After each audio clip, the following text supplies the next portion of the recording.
ও সাথী রে, তুমি ছাড়া ভালো লাগে না।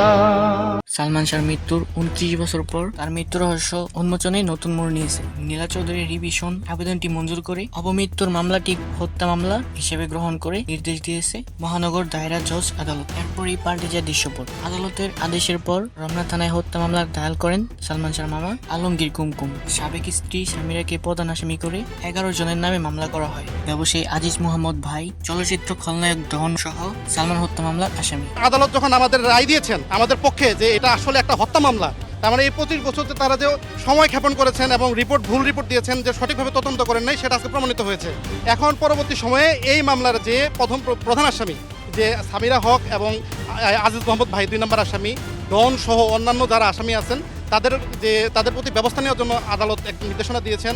আদালতের শুনানিতে সাবেক স্ত্রী সামিরাকে উল্লেখ করা হয় ঘরে সিরিজ এবং ব্যাগে ক্লোরোফর্ম ওষুধ ছিল। শুধু তাই নয়, সালমান শাহর স্বজনদের অভিযোগ ময়লা তদন্তের রিপোর্টে আত্মহত্যার কথা উল্লেখ করা থাকলেও পিবিআই ও সিআইডির পাওয়া তথ্যে আছে গরমিল। এই মামলায় অজ্ঞাত মামলা সহ 11 জনের নামে মামলা করা হয়েছে। সামিরা, আজিজ মোহাম্মদ ভাই, বিলেন ডন ছাড়াও আরও রয়েছে অনেকেই। 1996 সালে 6 সেপ্টেম্বর ঢাকা ইস্কাটনের বাসা থেকে সালমান শাহর মরদেহ উদ্ধার করা হয়।